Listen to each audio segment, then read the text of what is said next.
I spent 20 some odd years as a newspaper reporter. So anything that I do, I like to back up with facts. And those facts require a great deal of research. When researching for the story that's too hard to tell, I came across some government figures on homelessness. And I wanted to share those with you now because they are startling. We've all, seen homeless people on the side of the street, maybe 4 or 5, maybe as many as a dozen at a time. But I, for one, never really, stopped to consider how many were actually out there until I became one of them. And living in the particular shelter that I stay in is the Orlando Rescue Mission. And their population for the men is about 80. Now, the Coalition for the Homeless just opened their new men's section, and they have the capacity to take 200. And then there's the Salvation Army, which can handle, I assume, about another 100 or so.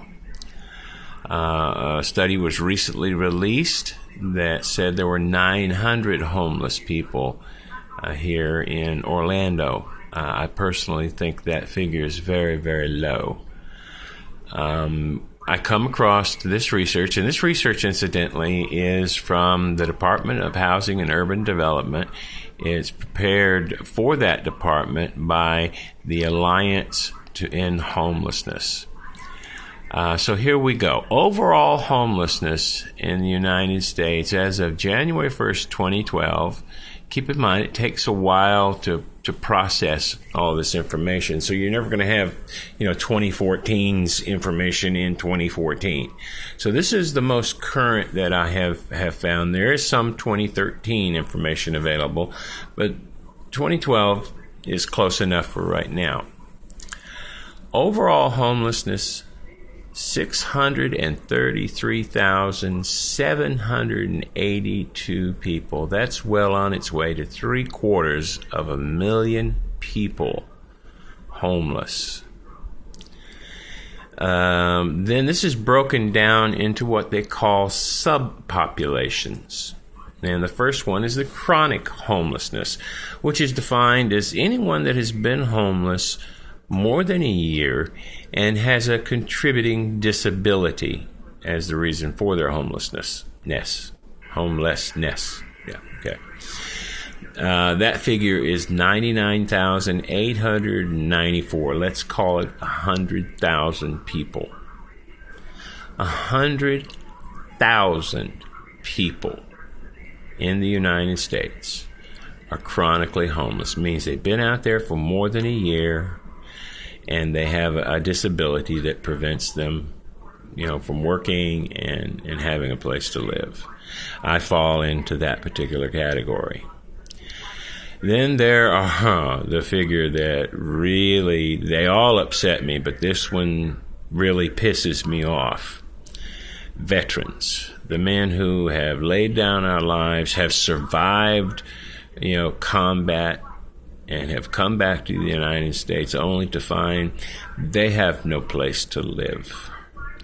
62,619. Let that sink in for a moment. These are men who have been shot at, who have been bombed, who have towed the line for this great nation and can't afford a roof over their heads, much less, being able to support a family. All right, the next figure isn't going to make you any happier. That figure is family households. That's the total number of people in family households where the families are on the street, homeless. 77,157. Okay, that's households. Okay, now the people in those households, the total number of people in those households is 239,403. Now, individuals, and by the way, these individuals, these are mostly men, okay? Individuals account for 394,379 people. That's well over half the total homeless population. And then the unsheltered, which means they're not in a homeless shelter, they're sleeping in on church steps, they're sleeping in the woods, they're sleeping behind the bushes, wherever. 243,627. 243,627. And then the final figure I have is for those living in homeless shelters is 390,155. Now, these are cumulative figures. The 633,000, that is the sum total of all these others, and there are no crossovers between the subgroups. This should not be. Not in the United States of America. I'm sorry. When we are sending untold amounts of money overseas, when we are allowing illegal aliens to enter this country, it should not be.